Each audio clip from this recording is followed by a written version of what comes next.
I vote a resounding yes.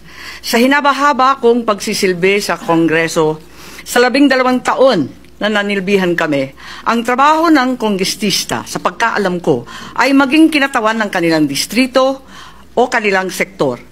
Bakit naman ngayon ay naging tagabantay na lamang sila ng humihiyaw na dambuhalang sanggol? Ginawa ng bonjing na armas ang impeachment. Ang dating para sana sa kaayusan ng sistema, ginagawang pampagulo, panakot at sandata laban sa mga kinaiinggitan, kinaiinsecuran ng mga lulong sa kapangyarihan. Galangin naman natin ang Korte Suprema. Huwag tayong umastang Supreme Court. Supremes pa. Wala namang ganun ah. Sa mga kapatid kong senador, paano tayo magiging dakilang mambabatas kung tayo mismo ay hindi susunod sa batas? Ang boses ng Korte Suprema ay boses ng konstitusyon. At kung sino man ang sasapaw sa boses na ito ay isa lang ang tono, ambisyon. Kaya naman, mag-move on na tayo.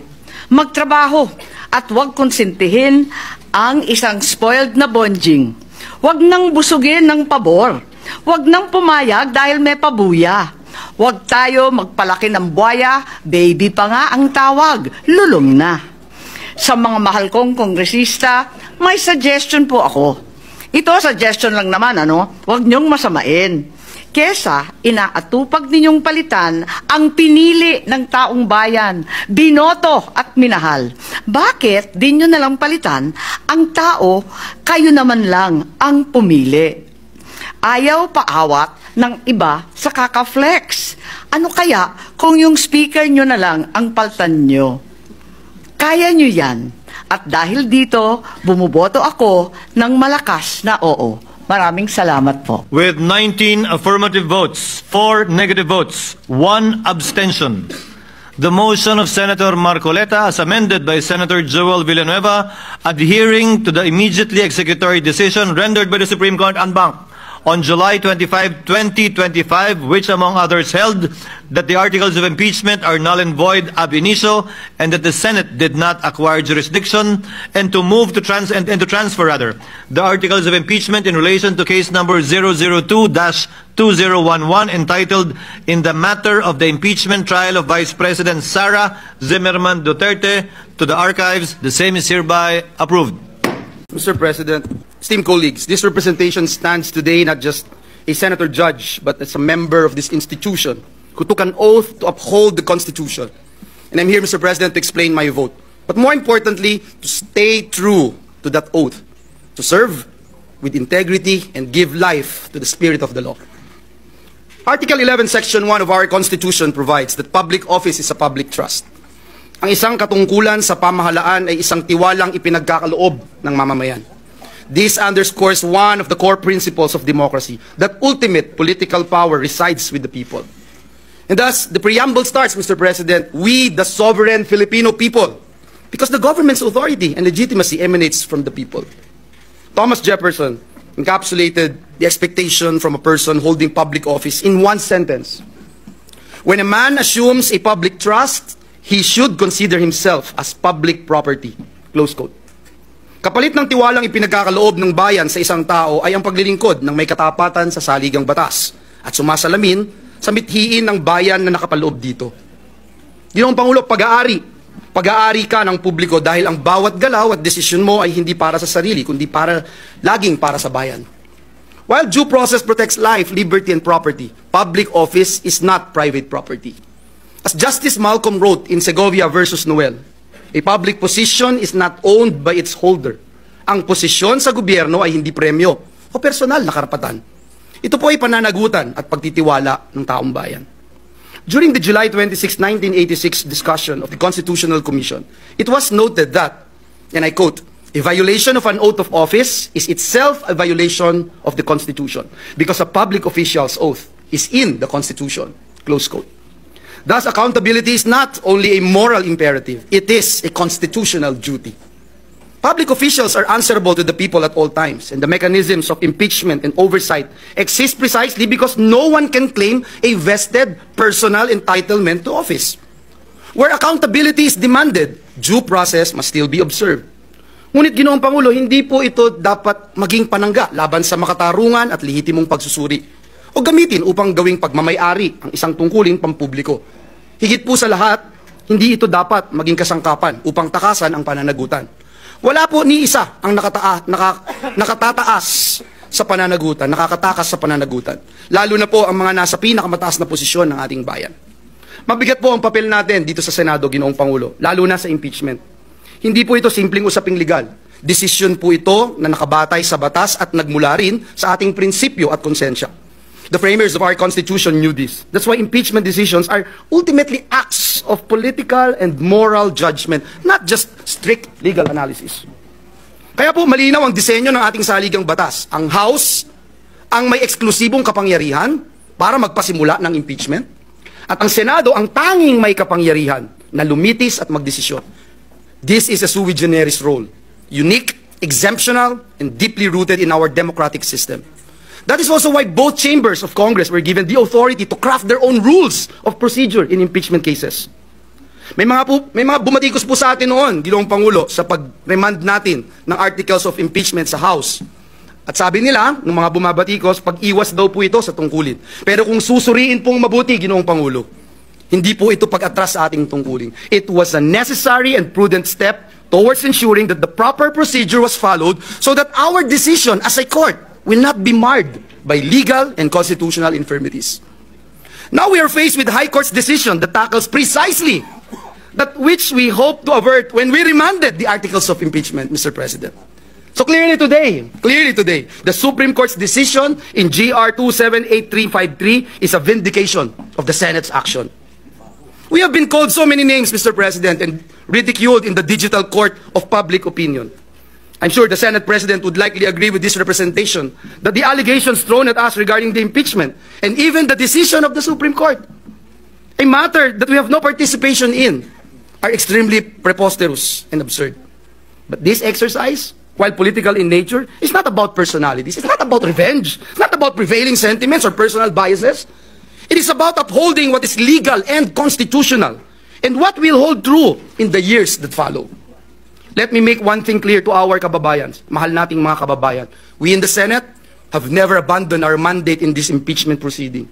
Ang bawat hakbang po na ating tinahak ay nakaangkla sa kaluluwa ng ating bayan, ang ating inaalagaan at pinoprotektahan sa aligang batas ng Republika ng Pilipinas. But as they say, Mr. President, dissent is not a threat to democracy. It is essential to its survival. Kaya doon po sa mga pumuna, sa mga nagsabing mali ang naging pasya ng Senado, hindi tama ang ginawa po natin dito, naintindihan naman po natin sila kung saan sila nanggagaling. And in that same democratic spirit, I now take this opportunity to respectfully air my own dissent to certain portions of the Supreme Court's decision. While we respect the Court's authority, I believe there are portions of the ruling that may have inadvertently made the already difficult process of impeachment even harder. Agree po ako doon, Ginoong Pangulo. Impeachment was never meant to be easy, but neither was it designed to be impossible. The framers of our Constitution deliberately relaxed the rules to empower the people and lower the barriers to initiating accountability against high-ranking officials. The Constitution even allows any ordinary citizen to file a verified complaint. Ang mababa at mataas na kapulungan ng Kongreso ang nagsisilbing takbuhan ng mamamayan. Sa mga pagkakataong wasak na ang tiwalang ipinagkaloob ng publiko sa mga inuluklok nito. And yet, Mr. President, with this decision, we now see new procedural hurdles that were not explicitly required by the Constitution, including the rigid interpretations of due process at the preliminary stage. These add layers of complication to a process that is already politically and institutionally fragile. Kung hindi po natin iingatan, tama po yun. Baka po mawalan ng saysay ang impeachment. Buhay sa papel, ngunit patay sa proseso. This was no accident of drafting, Mr. President. The framers of the 87 Constitution intentionally relaxed the requirements for initiating impeachment, lowering the vote needed from 2/3 as required in the past constitutions to just 1/3 of all House members. As explained by the framers of our Constitution, this was meant to I quote, make it easier, not harder, to hold high public officials accountable, close quote. They had lived through a time when power went unchecked and accountability was elusive. Kaya siniguro po nila na ang kapangyarihan ay laging may akaakibat na pananagutan. Mr. President, this representation did not come to this decision lightly. We understand and value the necessity of public accountability. Naiintindihan po natin yan. Napakahalaga po yan. Walang sino man po ang dapat mailagay sa pedestal na hindi kayang abutin ng batas. Pero ang pananagutan po ay kailangan dumaan sa tamang proseso. Isang proseso na hindi lamang makatarungan, kundi naaayon at tumatalima sa saligang batas ng Republika ng Pilipinas. Sa mga ganito pong sitwasyon, hindi po naaalis sa aking isipan. Kung may mga pagkakataon meron po bang pagkakataon na maaaring labagin ng Senado ang mga ipinag-utos ng Korte Suprema? Maaaring halimbawa po nito ay kung may klarong panghihimasok sa internal rules of procedure ng Senado ang Korte Suprema. Ngunit, Ginoong Pangulo, sa pagbibigay kahulugan sa nakasaad sa ating saligang batas, tanging Korte Suprema lamang ang may kapangyarihan bilang pinal na tagapagpasya. Article 8, Section 1 of the 87 Constitution expands the Supreme Court's scope of judicial power by mandating it to determine whether or not there has been a grave abuse of discretion amounting to lack or excess of jurisdiction on the part of any branch or instrumentality of the government. In the case of Angara versus Electoral Commission, Justice Jose P. Laurel, who later became the third President of the Republic, wrote, and I quote, "When the judiciary mediates to allocate constitutional boundaries, it does not assert any superiority over the other departments. It does not in reality nullify or invalidate an act of the legislature, but only asserts the solemn and sacred obligation assigned to it by the Constitution." Close quote. Noong pong tinatalakay ng ating mga constitutional framers ang probisyon sa konstitusyon patungkol po sa proseso ng impeachment, binanggit po ng kagalang-galang na Commissioner Dodong Maambong ang isang sipi mula sa isang kaso sa Amerika. Ang sabi po niya, and I quote, "Ang impeachment ay ang unang hakbang sa isang proseso ng pagwawasto. Ang layunin po nito ay hindi personal na pagpaparusa sa nasasakdal, bagkos ang pangunahing layunin nito ay panatilihin ang pamahalaang naaayon sa konstitusyon." This quote captures the heart of what impeachment is meant to be, Mr. President. It is not about personalities or punishment. It is about protecting the very structure of our constitutional democracy. And sometimes protecting that structure means accepting limits, even when we disagree with how those limits are drawn. In this case, the Supreme Court, as the final interpreter of our laws, has spoken unanimously, and I will say it again, spoken unanimously, decisively, and with finality. It ruled that the impeachment complaint violated the one-year bar rule. The Vice President was denied due process, and that this Senate, as of the moment, had not acquired jurisdiction. Mr. President, in closing, again, I would say we may not agree with every word of that ruling, but the rule of law is not a matter of convenience. It is the foundation of our democracy. Upholding it, even when it is difficult or unpopular, is what gives this institution its credibility and our democracy its strength. To ignore it, no matter how justified we may feel, is to risk eroding the very foundation we are sworn to defend, our beloved Constitution. Kaya po, Ginoong Pangulo, sa liwanag ng ating saligang batas at bilang paggalang sa pasya ng Korte Suprema, habang kinikilala po natin na may nakabinbing motion for reconsideration na sinampa ng House of Representatives, and in adhering to the immediately executory decision rendered by the Supreme Court, I vote to transfer the articles of impeachment to the archives. Thank you, Mr. President. Mr. President, my vote is yes.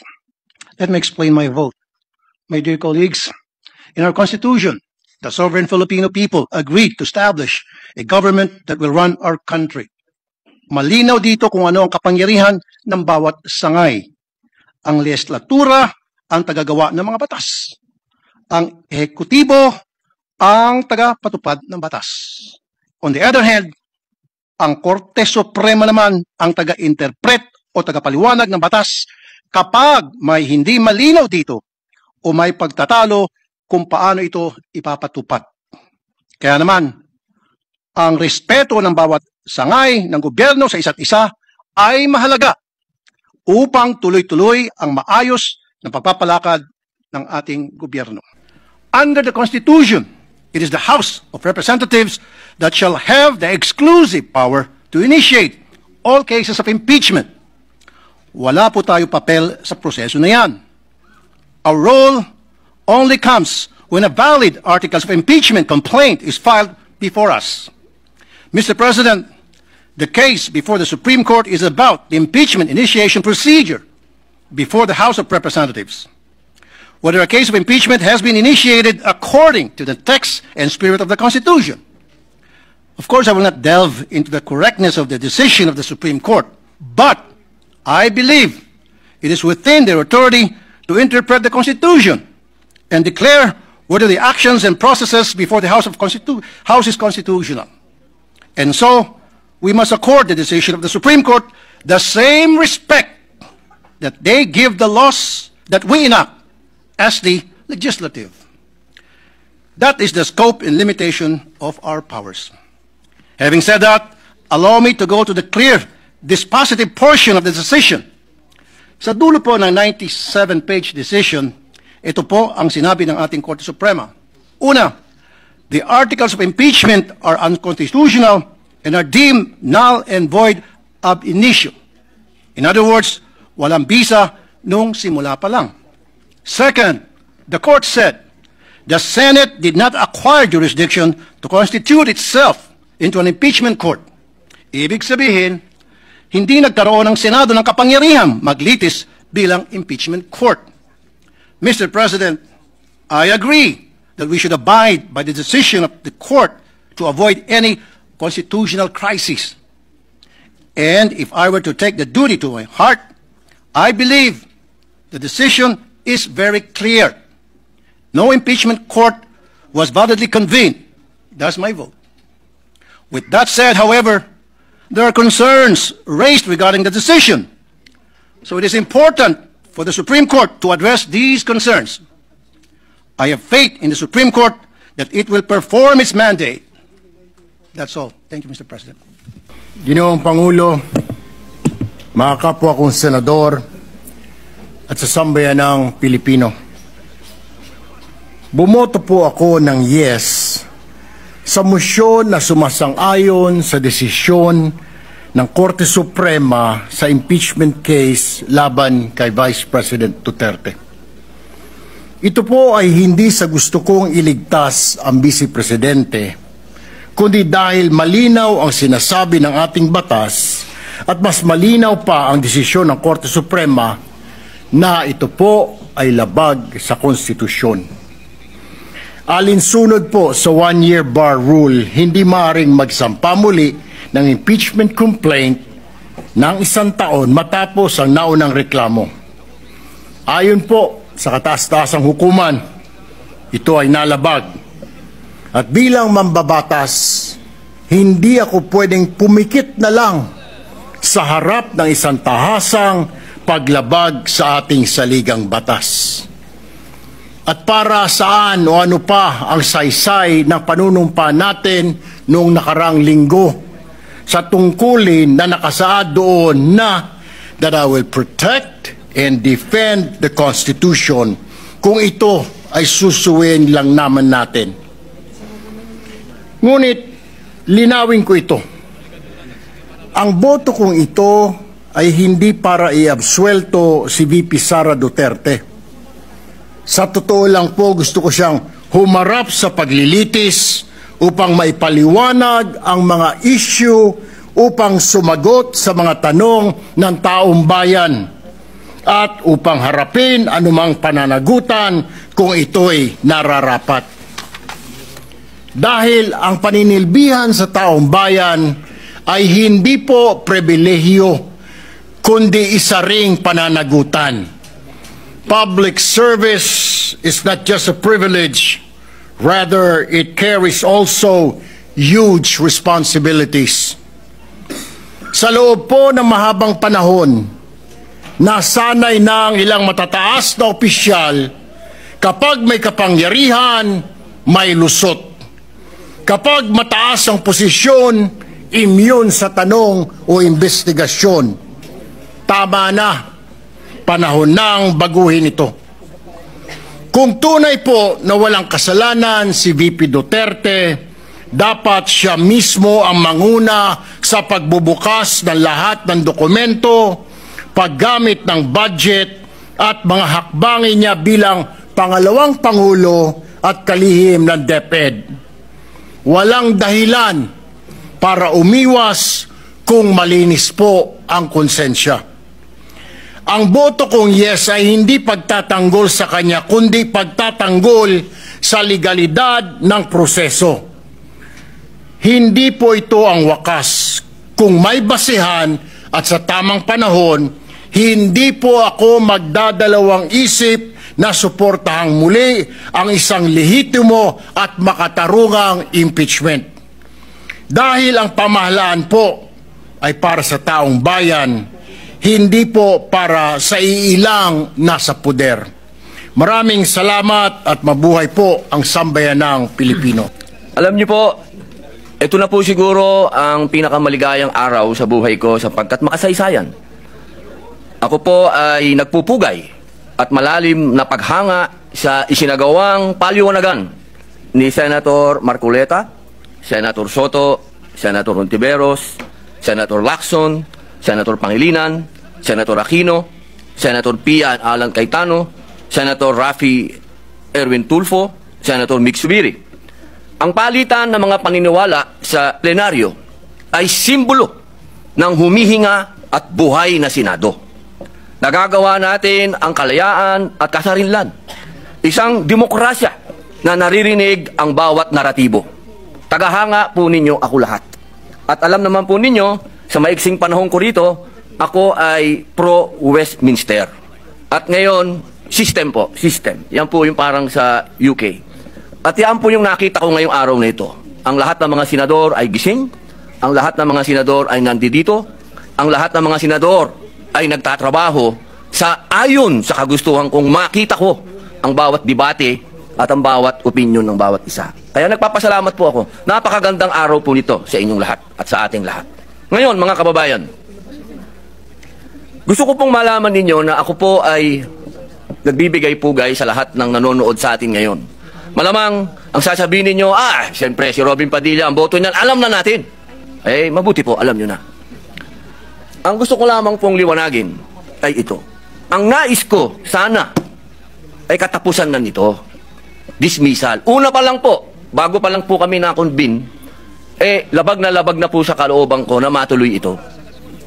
Nakita nyo naman po, noong nagkasumpaan, talagang ipinaglalaban namin na politika ito. Politika ito At kailangan ng due process. Pero natuloy pa rin po, nag-convene pa rin. Pero hindi pa rin po ako nagsuot ng robe. Sana po, matapos na po ito at harapin na po natin ang mga tunay na problema ng bayan.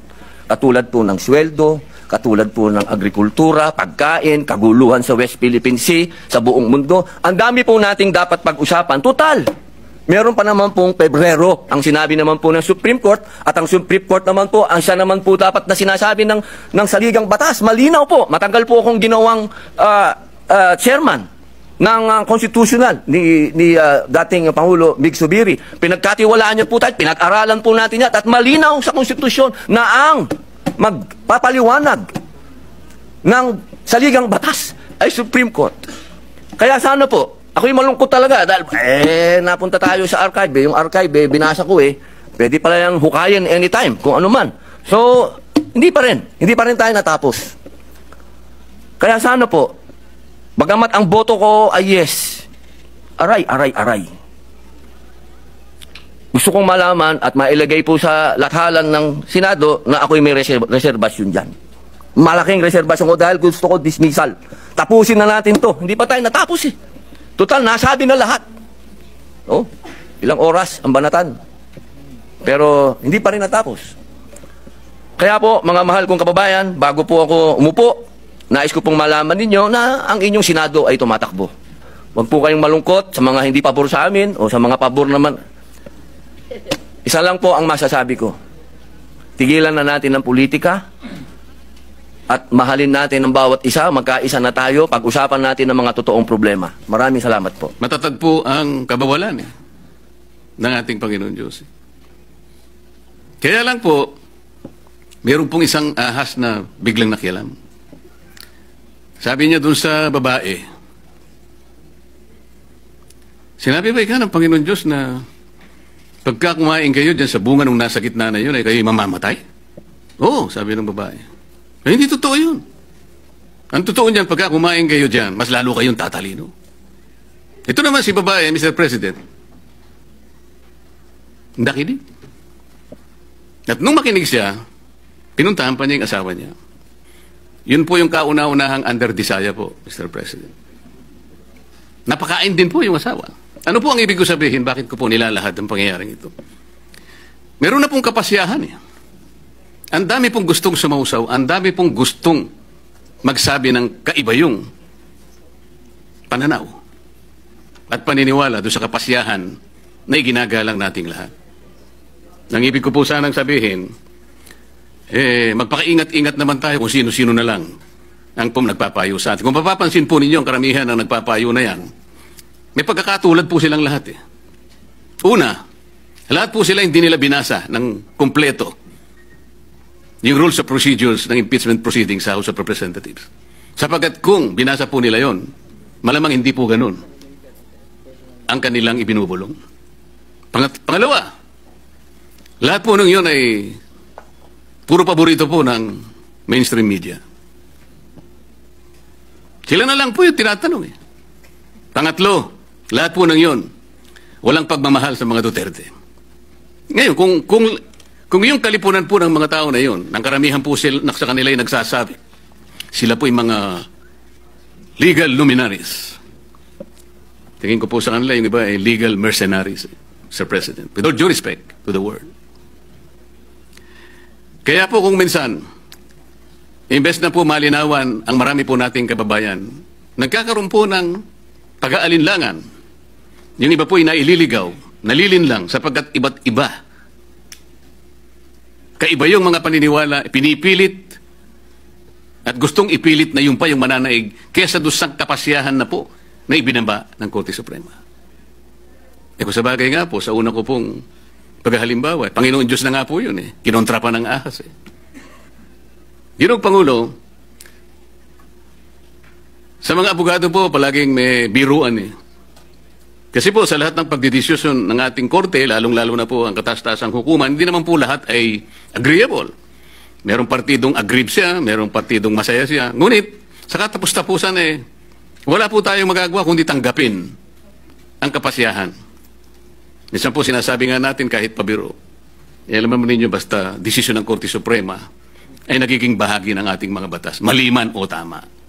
Yun po ay nasa Article 8 Civil Code na binanggit na po kanina ni Senator Bato. Ang sinasabi po, judicial decisions applying or interpreting the laws on the Constitution shall form part of the legal system of the Philippines. Wala na po tayong magagawa doon. Batas na po yun eh. Sa akin pong naunang talumpati kanina, Ginoong Pangulo, hindi ko na po ulitin. I will just request that my entire speech, Mr. President, be incorporated by way of preference to be included in this explanation in my voting yes for my own motion. Thank you very much. The Supreme Court has ruled with clarity.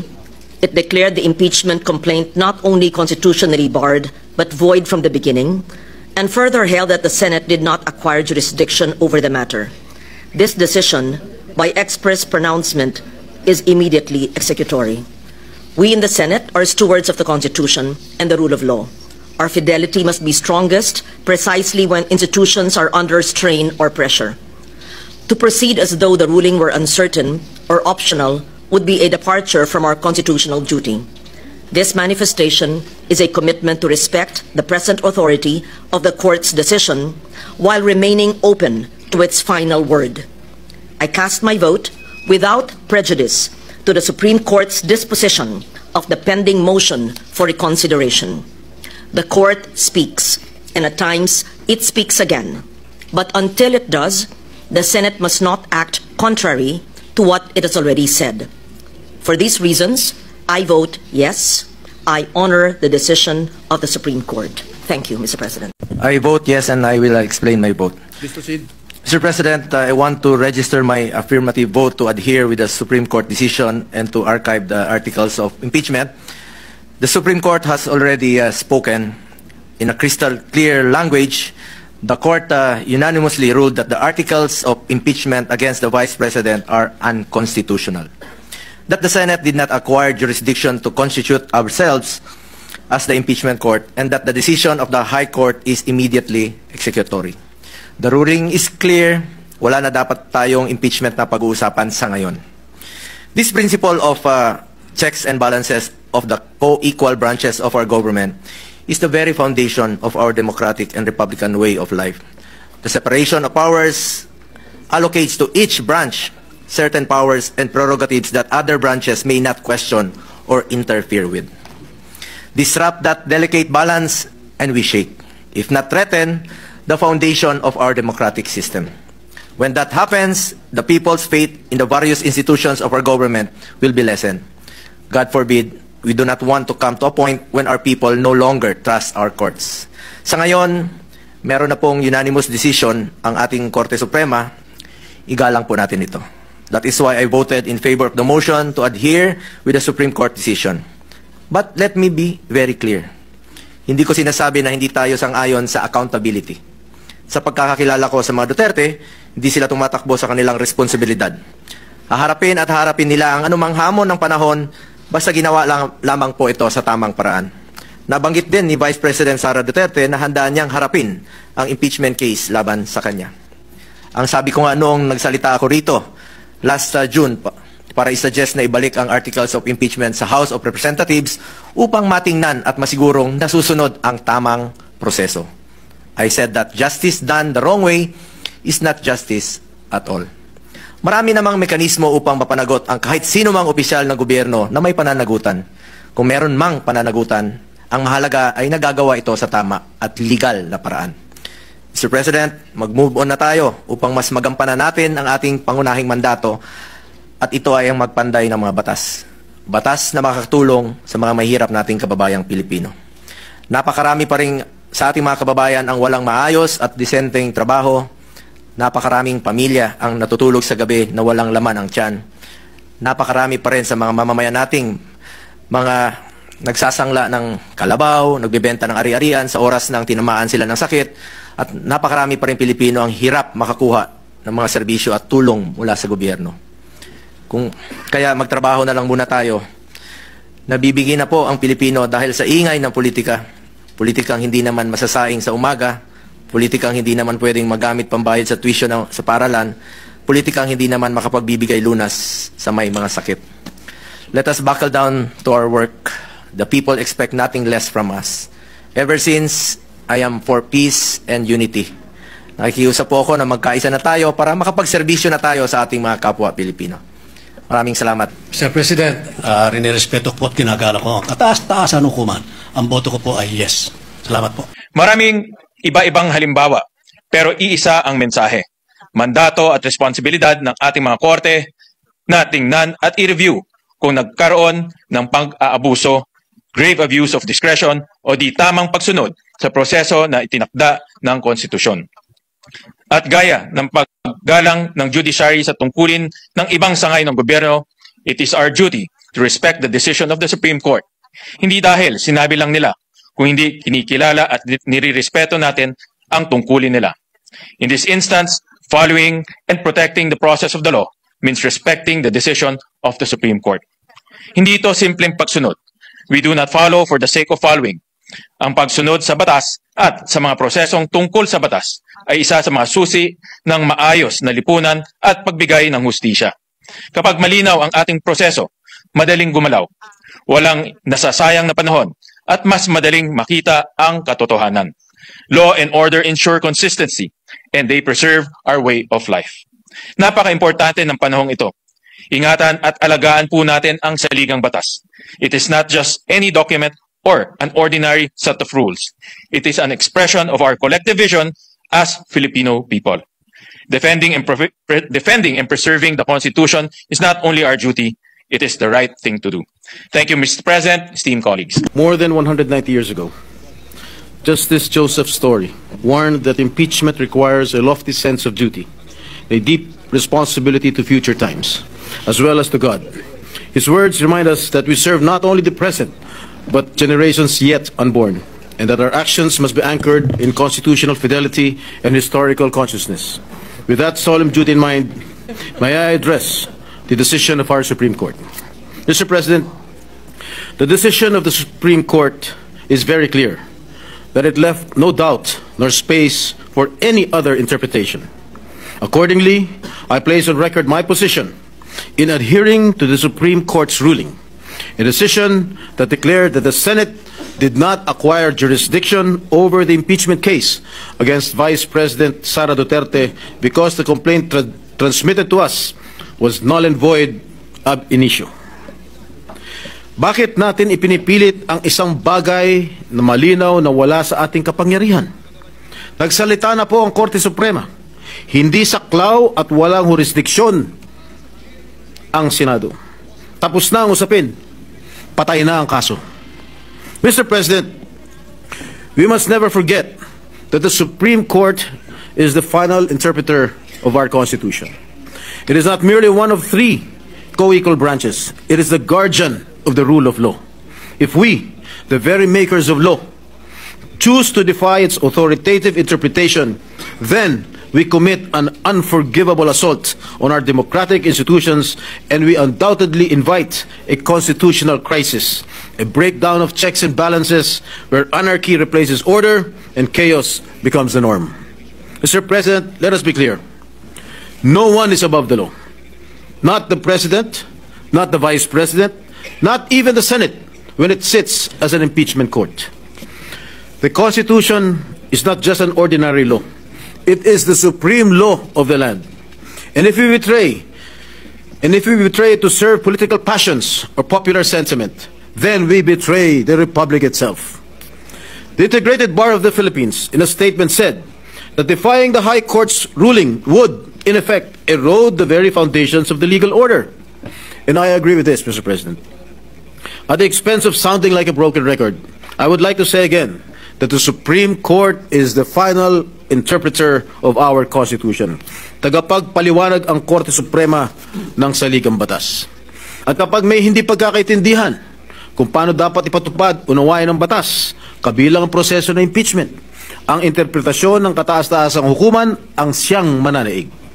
Kaya naman, kapag nagsalita ng Korte Suprema, dapat itong igalang at sundin ng lahat. Ginoong Pangulo, batid natin na isang mahalagang mekanismo ang impeachment upang mapanagot ang pinakamatataas na opisyal ng pamahalaan na lumalabag o umaabuso sa kanilang posisyon at kapangyarihan. Sa ilalim din ng mekanismong ito ay may pagkakataon para may pagtanggol ang kanilang sarili.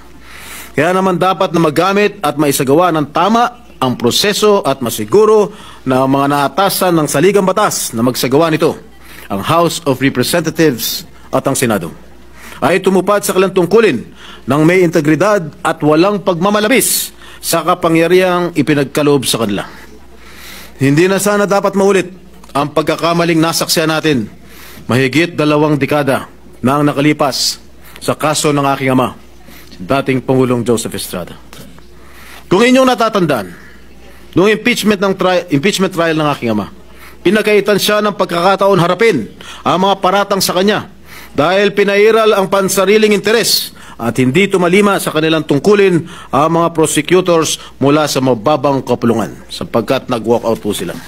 Nakakadismaya, Ginoong Pangulo, na ganyan din ang nangyayari ngayon. Muli na naman nananaig ang pansariling interes. Matinding emosyon at inunang pamumulitika dahilan upang humantong tayo sa sitwasyong sinabi ng Korte Suprema na may malinaw na paglabag sa ating saligang batas.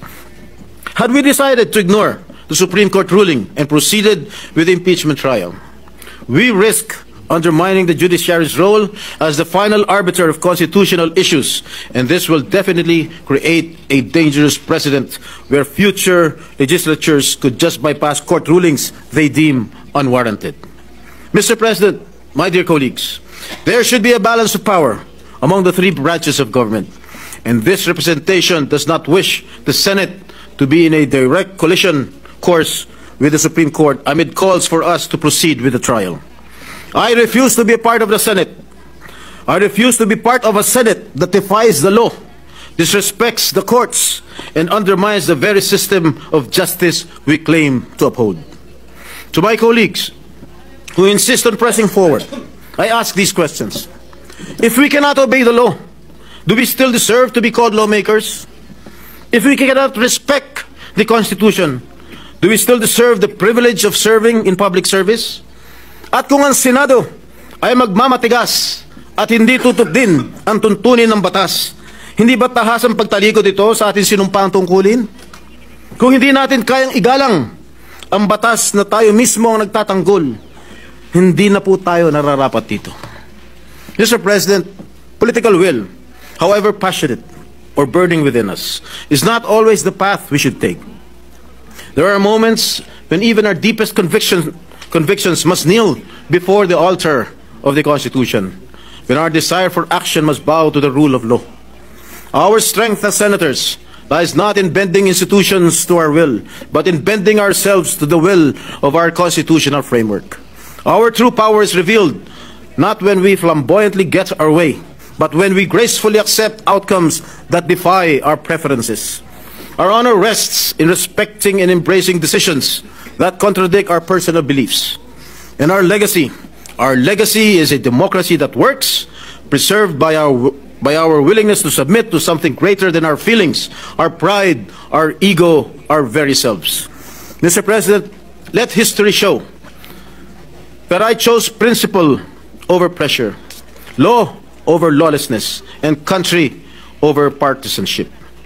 We are not shirking from our responsibility, but to fulfill our highest duty, to uphold the rule of law and to preserve the legitimacy of our institutions in accordance with the Constitution.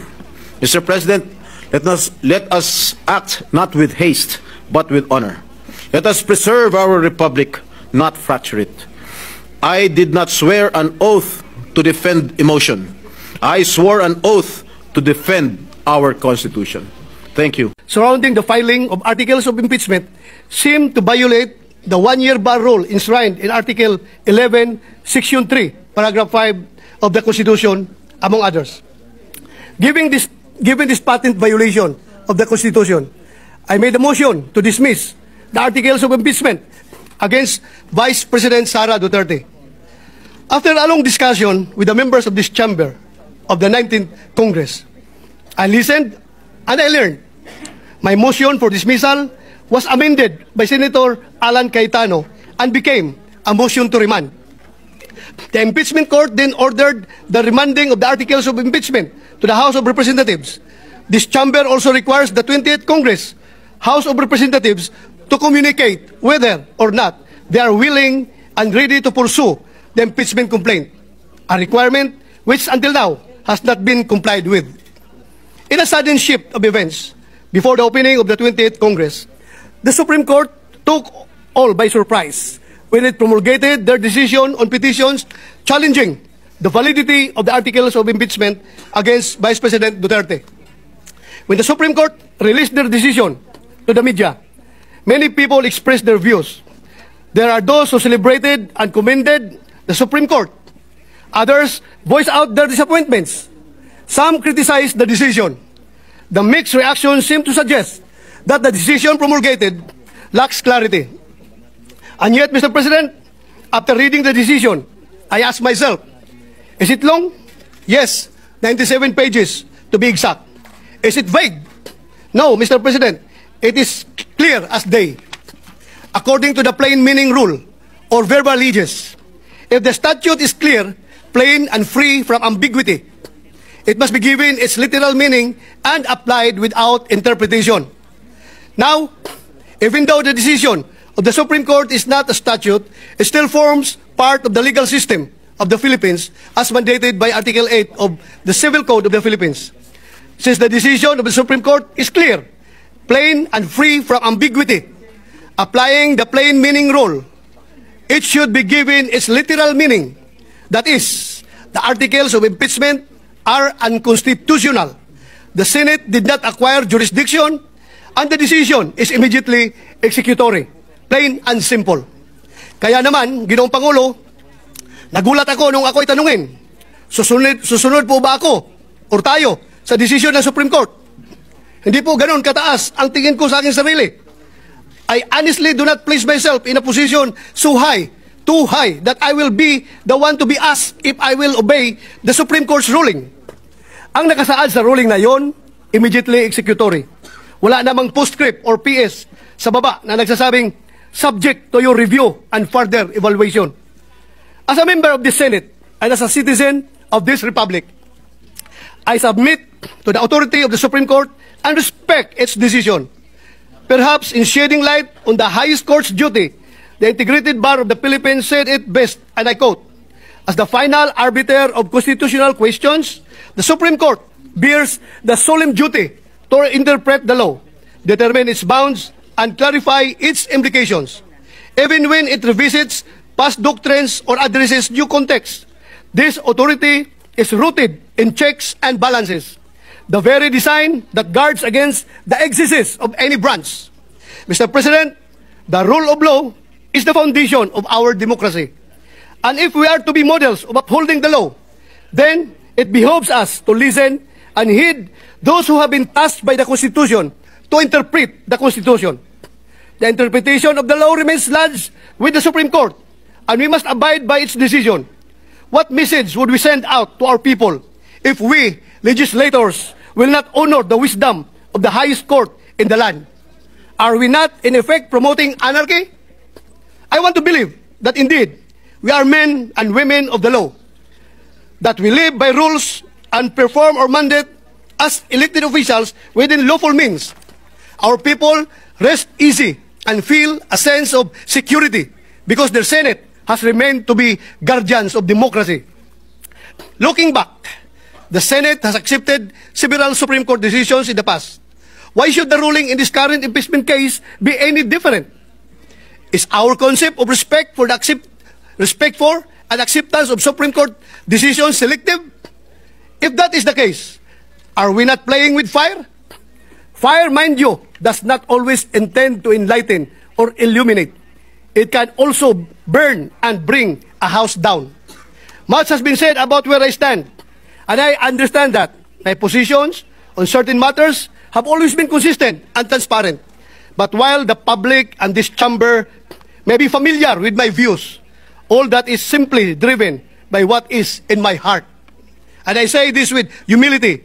My heart has always been guided by what is right, not only when it is easy, not only when it is convenient, but even and especially when it challenges my comfort zone, when it no longer serves our side. Because at the end of the day, it is a matter of principle, not popularity. Perhaps sometimes we ought to protect our democracy, even from ourselves. Of course, the Senate is not a mere follower of the Supreme Court, but a co-equal branch, meant to respect the powers and functions of the latter in its decisions. I trust that the Senate will continue to peacefully coexist with the Supreme Court.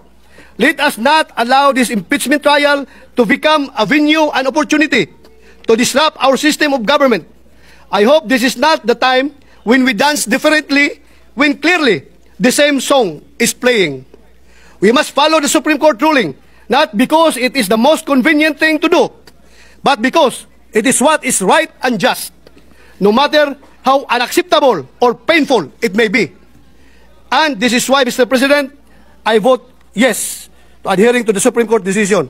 Thank you. Sabi po ng preamble ng Philippine Constitution, we, the sovereign Filipino people, imploring the aid of Almighty God in order to build a just and humane society and establish a government that shall embody our ideals and aspirations, promote the common good, conserve and develop our patrimony, and secure to ourselves and our posterity the blessing of independence and democracy under the rule of law, a regime of truth, justice, freedom, love, equality, peace, do ordain and promulgate this Constitution.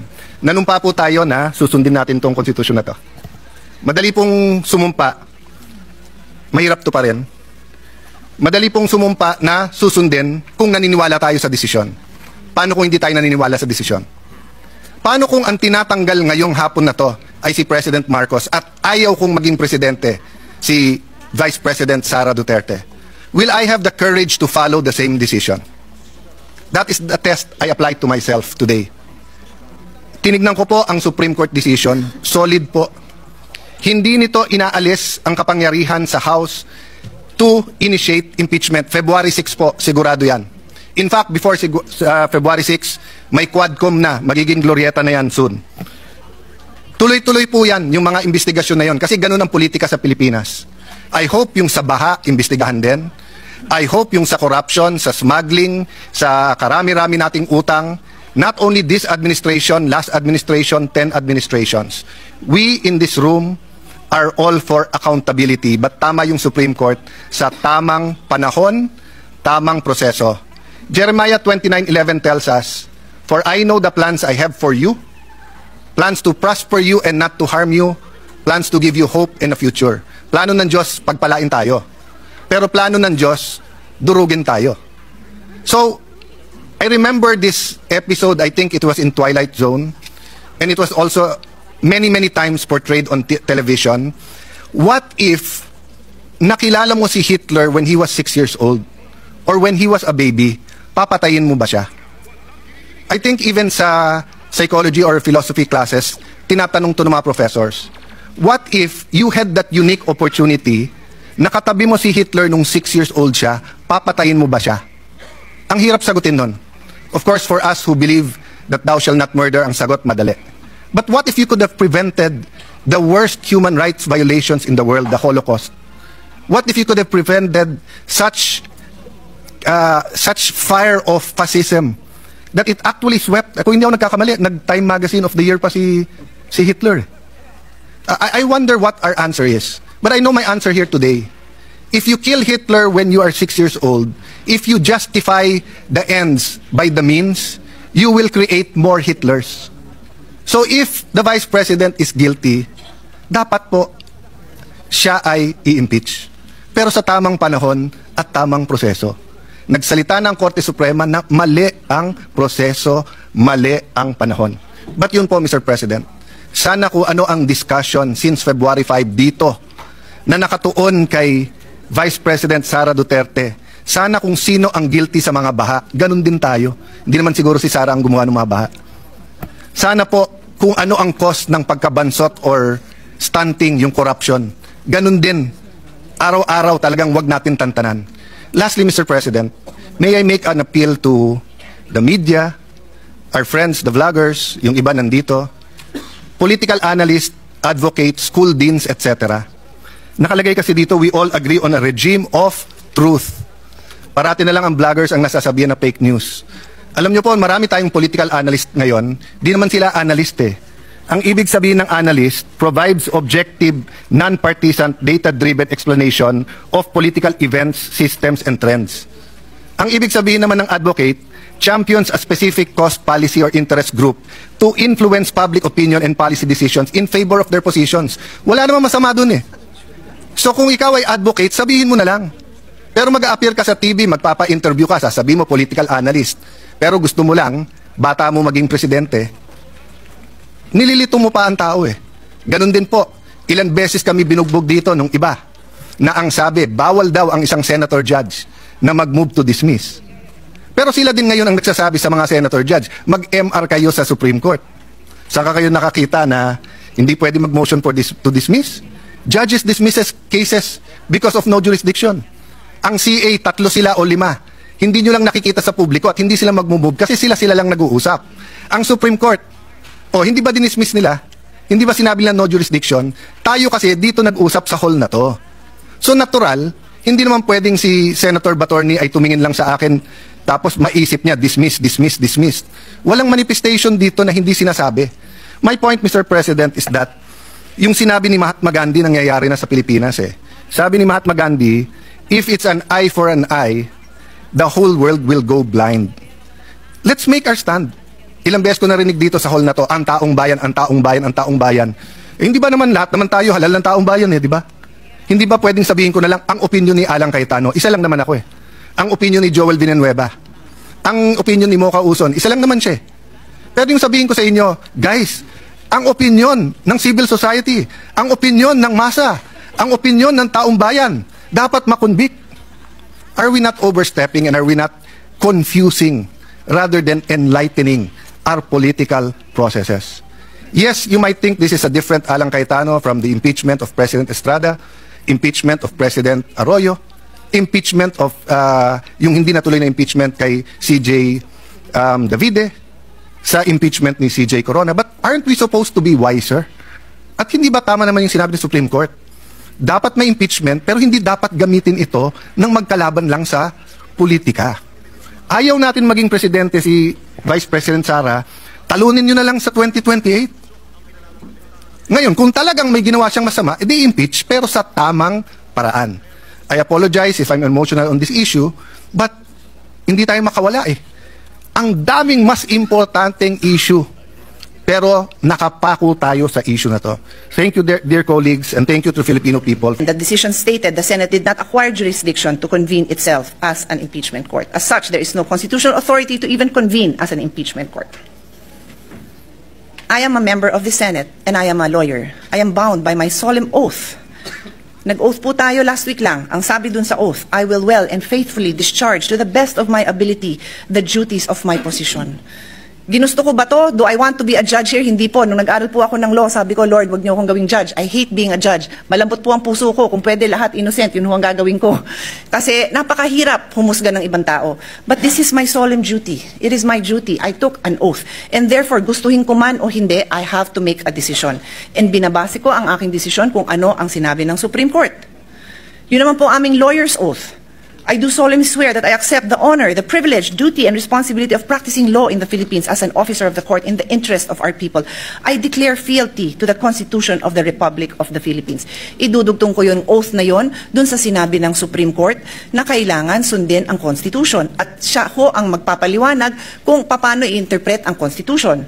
My duty as a senator and as a lawyer is to be guided by evidence, by the rule of law, and by the principles enshrined in our Constitution. For these reasons, Mr. President, I cast my vote as yes. Thank you. Napakarami pang senador na nandito po na yun. Nandito si Senator Bato, Senator Bong, Senator Robin Padilla, Senator Amy, Senator Erwin, Senator Mark Villar. Our Senate President Pro Temp, who's not listening, but he's here with us today, together with the movant, Senator Marcoleta, and all the rest, no? Nandito ang dalawang Cayetano na kaibigan natin, yung mga seatmates nandito, and minority. Pero Mr. President, honestly, it pains me to vote against my minority floor leader. It pained me and Senator Lauren. But what we are called to do here today goes beyond the simple vote. We all know that, Mr. President. It goes beyond the simple vote.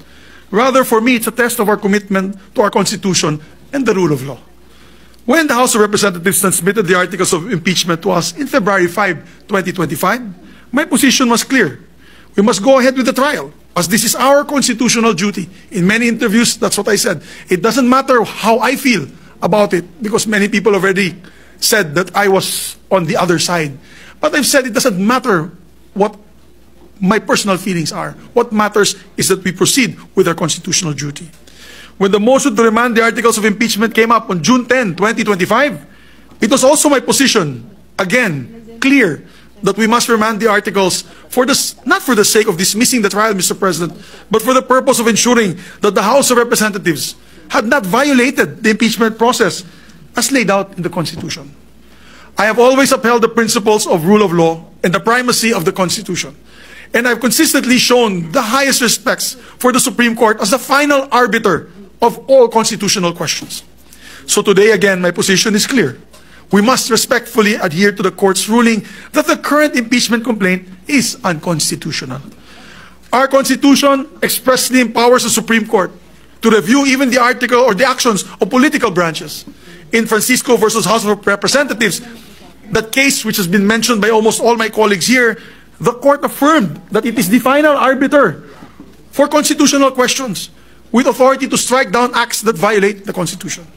Thus, I vote to support the Supreme Court on not to proceed with the trial of the articles of impeachment, as it violates both the Constitution and the guarantees of due process, rendering the current complaint unconstitutional and void ab initio. The grave denial of due process only magnifies its fatal defect. Without jurisdiction, any trial would be meaningless and any verdict null and void, Mr. President. To disregard the court's unanimous ruling would be to invite a constitutional crisis and to break our oath to support and defend our Constitution. The power of impeachment is not without limits, Mr. President, my dear colleagues. It must be exercised within the boundaries set by the Constitution as interpreted by the Supreme Court. And let me be clear, for those listening tonight, The court did not place the Vice President beyond scrutiny. It simply required that any future impeachment follow constitutional safeguards. As simple as that. A new complaint may be filed by February 6, 2026, lawfully and with due process, at doon na po natin magagamit, Senator Kiko Pangilinan, yung ating mga gown at robe. Kasi sigurado, as the day will shine tomorrow, there will be an impeachment case filed against her. And we will be ready. This time, we will be prepared and follow the due process that was mentioned by the Supreme Court. I speak, Mr. President, as someone who's been a legislator for over 2 decades now, together with the Senate President, long enough to know that our fragile democracy rests on the strength of our laws, that our freedoms are given shape by our rules and traditions. And you all know me as a stickler for rules and traditions, together with my minority leader. I have served in both houses, House of Representatives and the Senate, and here in the Senate, being formerly a majority leader, the Senate President, and now your Deputy Minority Leader. In all these roles, Mr. President, I've been conscientious in adhering to the rules and traditions that protect the integrity of our beloved institution. It is in this spirit that I adhere to the court's decision. My vote today is based on the Supreme Court's decision last July 25, 2025, without prejudice to whatever resolution it may later render on the motion for consideration. That's why I thank the good movement, Mr. President, to allow me to amend or to allow the amendment of his motion to make it a mere archiving of the document, because that will never stop us from being able to pull out that document from the archives. Maraming salamat sa ating mahal na movement, si Senator Marcoleta. Let me just say this, Mr. President, to end my manifestation and my vote. Restraint is not weakness. It is obedience to constitutional order. Let us act not in defiance of, but in deference to the Constitution, to the Supreme Court, and to the people who have entrusted us these powers in this very chamber. Daghan kay salamat sa akong mga kaigsunan, and may God bless us all. I rise to vote yes and explain my vote on the matter before us, and to explain why we compromised today on archiving this very important topic. But of course, we must always remember that the status quo is that the Senate has no jurisdiction. So in legal speak, this complaint is null and void.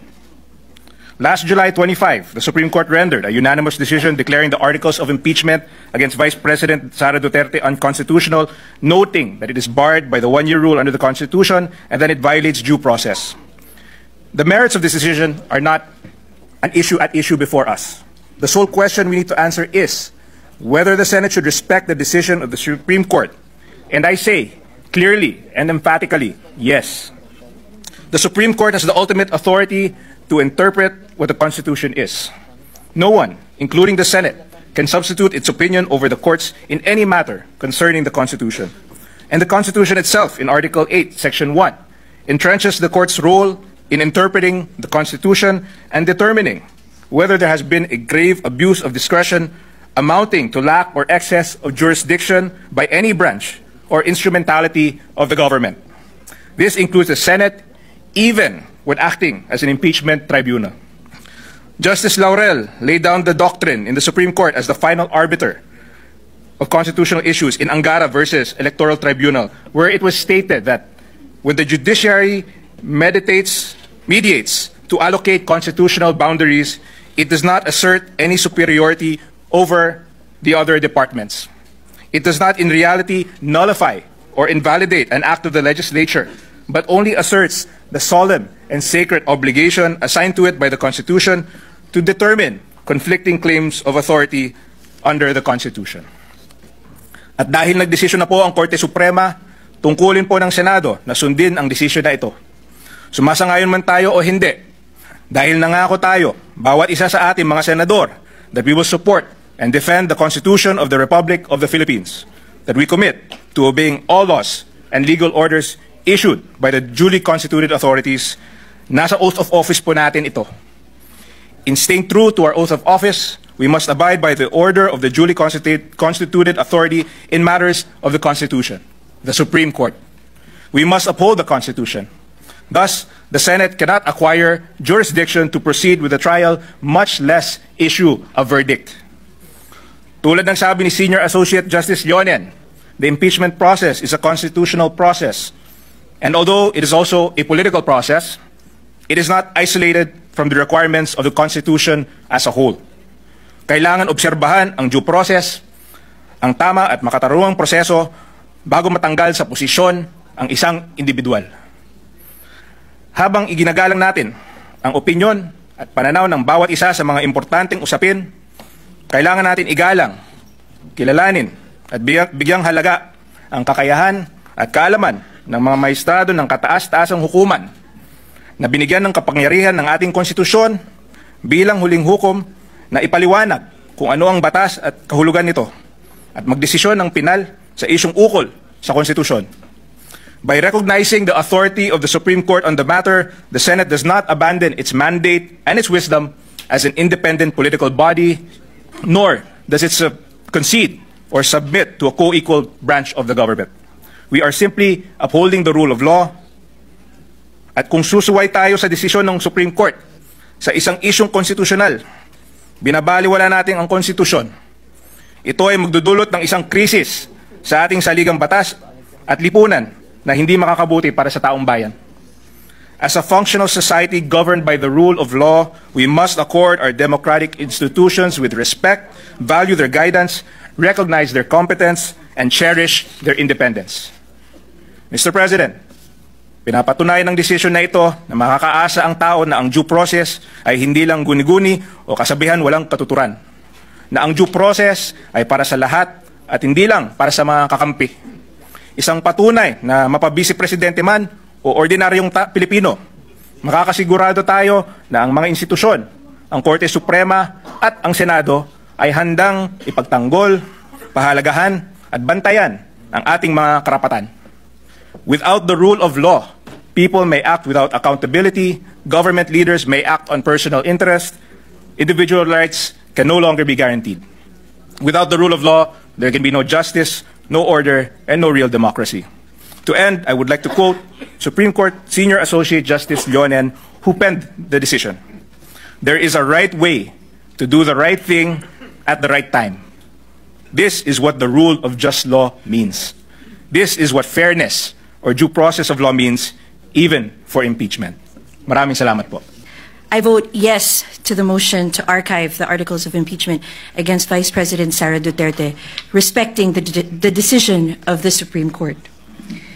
It is undeniable that the Supreme Court has the power under the Constitution to declare an act of a co-equal body as unconstitutional, a power known as judicial review. The power allows the Supreme Court to ensure that all branches of the government act within the bounds of the Constitution, and it should be respected. The three main branches of our government, the legislative, executive, and judicial, each is vested with distinct powers and functions by the Constitution, none superior to others. Each operates independently with its own sphere of authority and serves as a check and balance on the others to prevent abuse of power. This is the foundation of our democracy, and it ensures the rule of law, accountability, and protection of rights of all Filipinos. In this case, the Supreme Court has spoken. By a unanimous vote, the Supreme Court declared in clear and unequivocal terms the articles of impeachment against Vice President Sara Duterte unconstitutional and null and void ab initio for violating the one-year bar rule and due process clause. As a result, the Senate did not acquire jurisdiction to constitute itself into an impeachment court. This decision, finally, is immediately executory. Mr. President, we have heard many good arguments in the recent weeks from both sides. Just today, being the youngest member of this robust body, I have learned so much from our esteemed and distinguished colleagues. But to me, it is simple. The opinion, or the most important opinion, is that of the final arbiter of our Constitution, and that is the Supreme Court. I have faith that the Supreme Court has done their duty and fulfilled their mandate. Being a legislator and a public servant, it is my duty to abide by that decision. Not too long ago, I took my oath of office as a senator, and I swore to support and defend the Constitution, and I adhere to that today. To do otherwise can lead to uncertainty and chaos, and even a constitutional crisis. This is what the rule of law expects from each and every one of us. And to respect the rule of law is to respect our democracy. And that is why I vote yes to the motion before us. Mr. President, dalangin ko sana na maresolba na natin ngayon ito upang mapagtuunan na natin ng pansin ang mga tunay at malalaking problema na hinaharap ng ating bansa at ng ating mga kababayan, katulad ng mataas na presyo ng bilihin, pagkaroon ng wastong hanap buhay, kalusugan at kaligtasan ng bawat Pilipino.